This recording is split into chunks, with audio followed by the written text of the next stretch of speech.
Welcome back to The Explainer. Today we're diving into a really fascinating classic narrative all about dissection, alertness, and ultimately survival. It's a story that might seem pretty simple on the surface, but it actually contains a total masterclass in psychological manipulation and tactical defense. We're going to unpack the exact mechanics of a con and, more importantly, how to beat it by looking at the tale of the cunning fox and the wise crow. Okay, let's just dive right into this. Have you ever been fooled by a compliment? Really think about it for a second. We all absolutely love to hear nice things about ourselves, right? It lowers our defenses, it makes us feel good, and it builds this immediate sense of trust with the person talking to us. But what happens when those sweet words are actually a calculated weapon? Well, that's the core theme we're exploring today. And honestly, it's a dynamic that plays out every single day in the real world, just as much as it does in our story. So let's set the stage with Section 1, Meet the Sly Fox, and specifically, Chinta's trickery. Picture this, a bright, beautiful, sunny forest. This setting provides a really sharp contrast between our two main characters. On one side, we've got our hungry protagonist, Chinta the fox. The source text makes it clear she's incredibly clever, but the catch is, she uses that cleverness exclusively to trick others. Literally every single day, she finds some new way to steal food from unsuspecting animals. She's a habitual trickster. Then, on the other side, we have her target, Maali the crow. Maali is perched way up high on a branch, holding a large piece of bread firmly in her beak. But, crucially, and this is key, Maali is alert. She already understands the tricks that foxes play. She is definitely not an easy mark. Moving right along to Act 2, The Trap of Flattery, complete with a silky, sweet smile. So, one afternoon, Chinta is roaming around, she's super hungry, and she spots Maali up there with that bread. She decides to put on her absolute sweetest smile and just goes to work. She calls out in her silkiest, smoothest voice, "How beautiful you are. Your glossy black feathers shine like the night sky. I believe you must be the most stunning bird in the entire forest." Now, this isn't just your casual, everyday greeting. Notice the extreme exaggeration here. She's literally comparing a crow's feathers to the night sky, calling her the absolute most stunning bird in the whole forest. It's a completely theatrical performance designed to totally overwhelm the crow's ego. She's using that silky voice as a weapon to disarm her target. But here's the thing. The compliment isn't the actual trap. It's just the bait.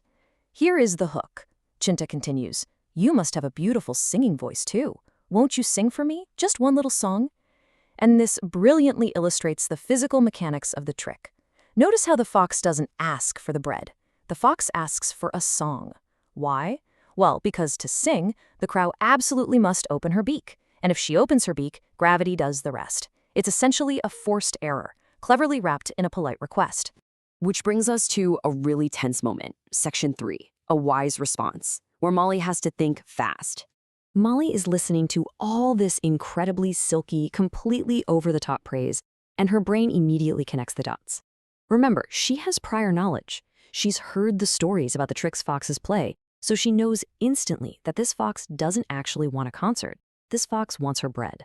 So the big question is, will Maali drop the bread? If you know how the typical structure of these fables works, vanity is almost always punished. Normally, the bird gets a big head, opens its mouth to screech out some terrible song, and just drops the prize straight into the waiting mouth of the predator down below. I mean, the setup is flawless. Chinta is just standing at the base of the tree, staring up, waiting for that bread to fall.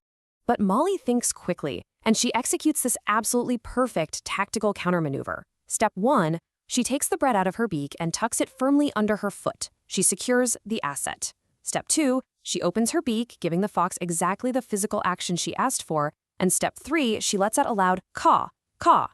She technically fulfills the request for a song, but she completely bypasses the mechanical trap of dropping her meal. It's just a brilliant, quick-thinking defense. And then she delivers the absolute mic drop.